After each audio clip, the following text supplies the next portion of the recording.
Hello, everyone.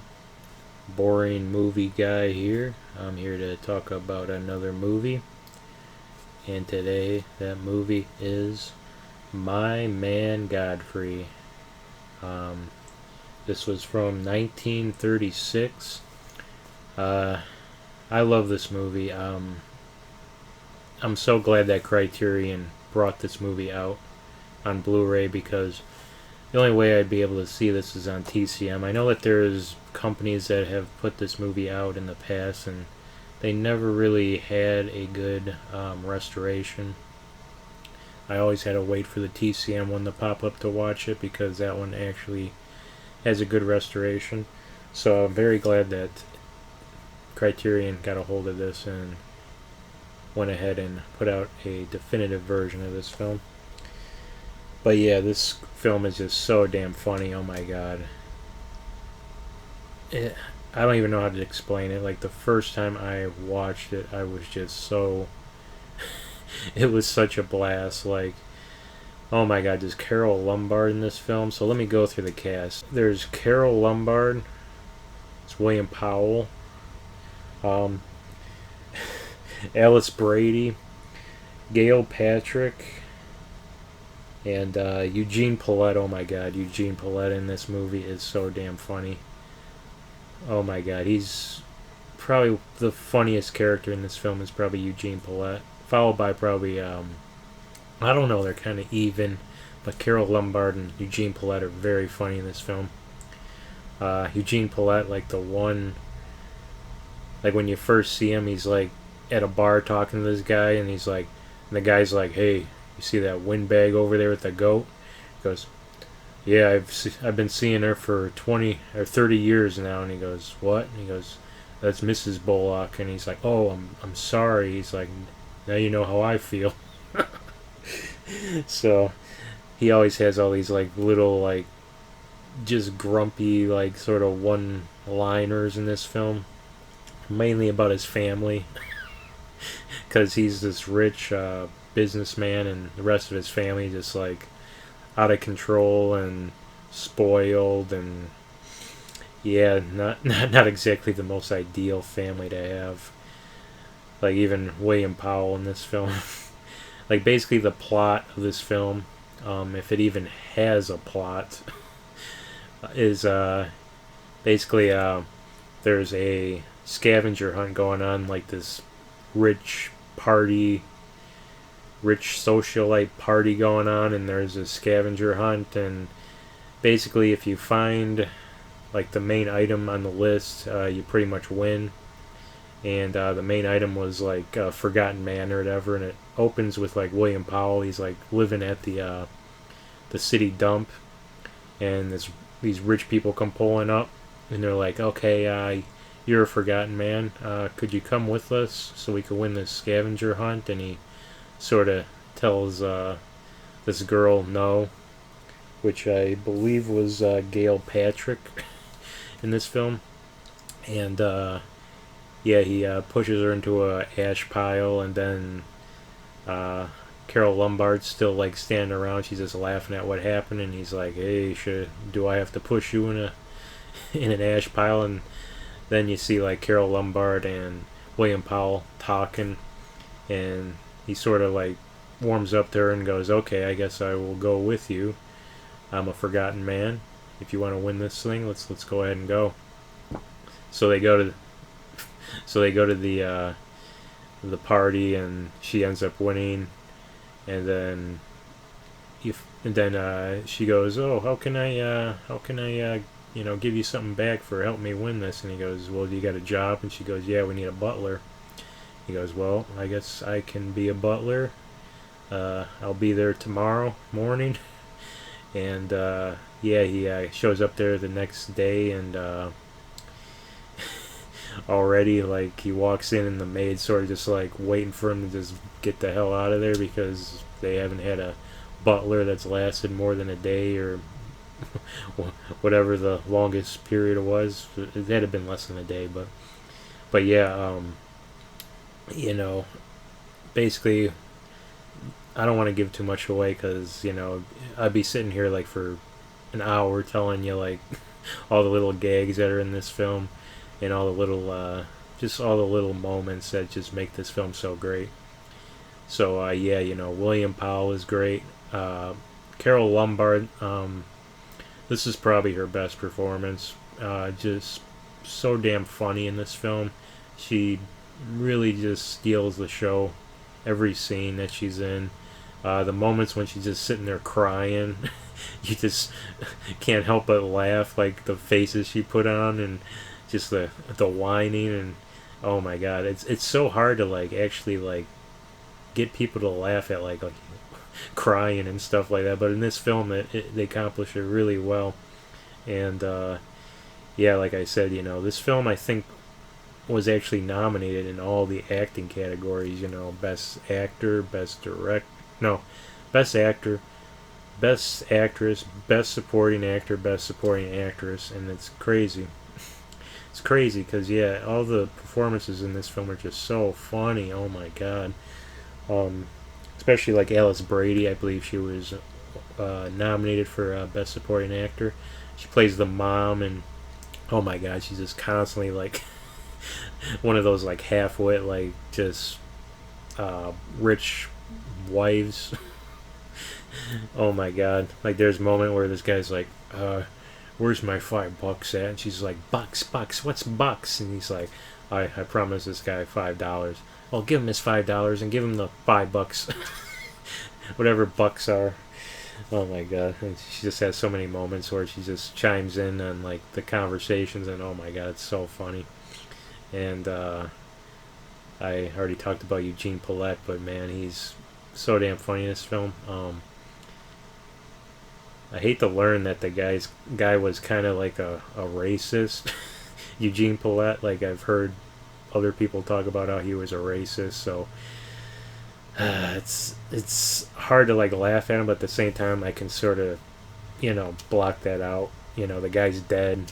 Did he ever get anywhere with his racism? No, so he can go to hell. I'm sure he went to hell, but I'm gonna enjoy his performance in here. But yeah, this is directed by Gregory LaCava, who was he sort of had a moment there where he was making really good films, and then I guess his quality just went down. I heard a lot of stories about him being a heavy duty drunk. Like he was like really good friends with W.C. Fields, so that tells you how much of a drunk he was. And what else can I talk about this film? Oh yeah, William Powell and Carol Lombard. As you know, they were married and then they were divorced, and surprisingly, they made this film when they were divorced. I guess what happened was this was supposed to be a what's her name, Constance Bennett film, but Gregory LaCava really wanted William Powell for the main role, and he had to get a loan out from was it MGM? I believe it was MGM, to get William Powell. And I guess when William Powell got on board, he sort of said, this role here, I think Carol Lombard will be the ideal one for this role. Like it's made for her. So they had to sort of scrap Constance Bennett as the main actress and give it to Carol Lombard, who I felt would have been, Constance Bennett. She probably would have been fine, but she wouldn't have been as good as Carol Lombard, in my opinion. Like Carol Lombard just knocks this role out of the park. She's so damn funny. And the great thing about the Criterion is that they actually have outtakes on this Blu-ray.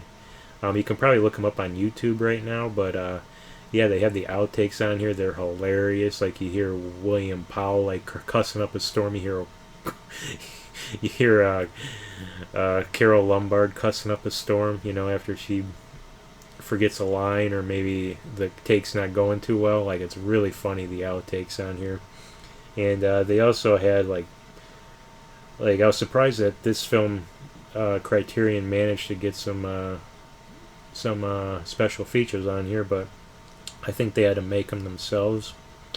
They had two on here, and both like they had a couple special features on here, I should say, and two of them were just for the director Gregory LaCava, and they were very insightful.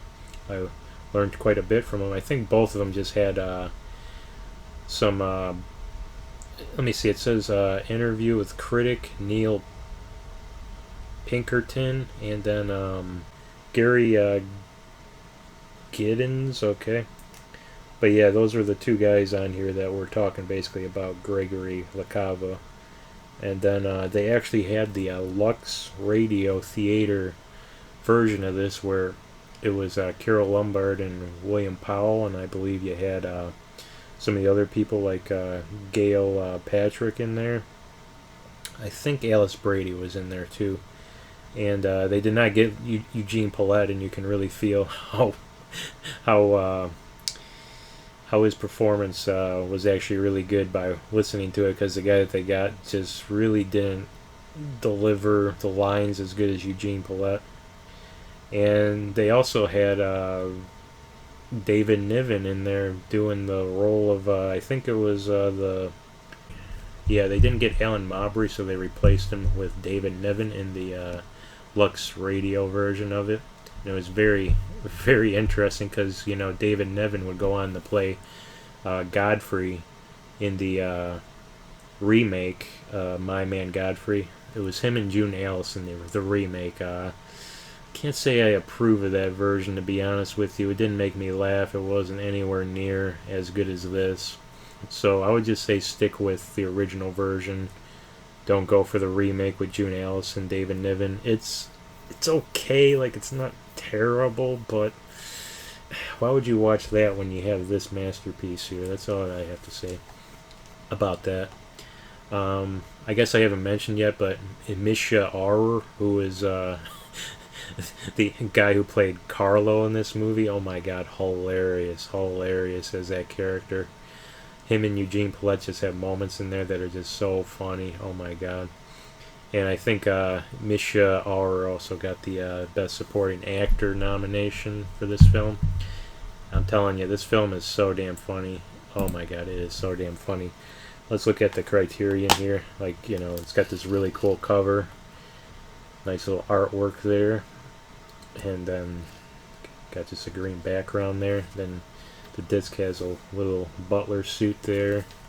Then in here, I think you get one of these foldable essays. They didn't put it in a booklet, but they made a little foldable thing. You sort of see good old William Powell there, artwork, like him as the butler, and then I think that's him as the forgotten man. Yeah, him as the forgotten man right here, when he had a little bit of a scruff on his face and wasn't wearing the best of clothes.